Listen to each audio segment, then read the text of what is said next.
Hello, my name is Avery Powell, and this is my answer to question 6 of the Think Ahead application form. If a service user refused to see me, my first priority would be to ensure their safety. So I'd start by trying to open a channel of communication, whether that be through a letterbox, through a window, any way that they were prepared to engage in some sort of dialogue.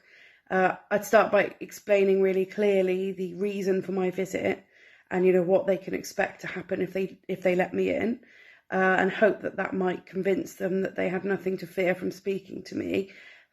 If that didn't work, then I'd obviously then have to take some steps to ensure that they were safe and that it was all right for me to leave them.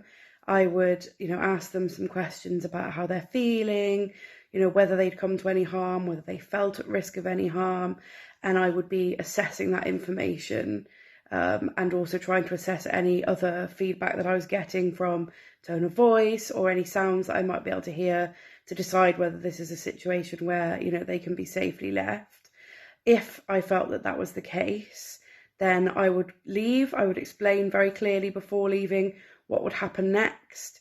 Will they receive a phone call? Will they receive another visit?